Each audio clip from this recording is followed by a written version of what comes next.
توبہ کرنے کا نفع کثیر ہے.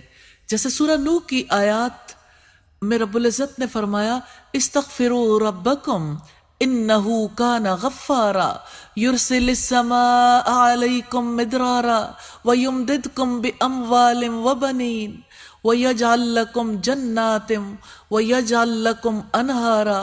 اپنے رب سے معافی مانگ لو، یقیناً وہ ہمیشہ سے بہت معاف کرنے والا ہے. وہ تم پر بہت برستی ہوئی بارش اتارے گا، اور وہ مالوں اور بیٹوں کے ساتھ تمہاری مدد کرے گا، اور تمہیں باغات عطا کرے گا، اور تمہارے لیے نہریں جاری کر دے گا. توبہ کے 5 فوائد کا تذکرہ ہمیں یہاں ملتا ہے. نمبر 1 گناہوں کی معافی. نمبر 2 آسمان سے بارش کا برسانا.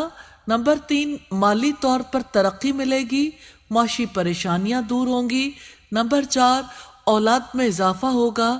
جن کی اولاد کم ہے اللہ تعالیٰ ان کے لیے اضافہ کرے گا، اور اللہ تعالیٰ تمہیں باغات دے گا، نہریں نکالے گا، اور دنیا میں جن نعمتوں کا اللہ تعالیٰ نے ذکر کیا ہے وہ ساری مل جائیں گی، اور آخرت میں جنت نصیب ہوگی.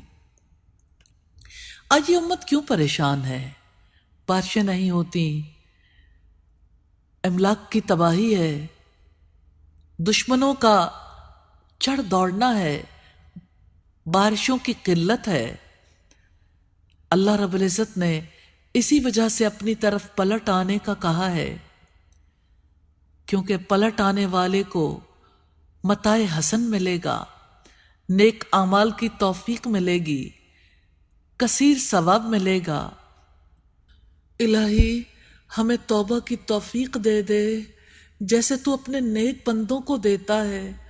الہی اس رمضان میں ہماری گردنوں کو جہنم کی آگ سے بچا لینا. الہی ہمیں نجات کا پروانہ عطا فرما دیجئے. الہی ہمارے سارے گناہ معاف فرما دیجئے. الہی توبہ کے زمانے میں، الہی رمضان کے زمانے میں توبہ کرنے کی توفیق عطا فرما دیجئے، اور ہم سے راضی ہو جائیے.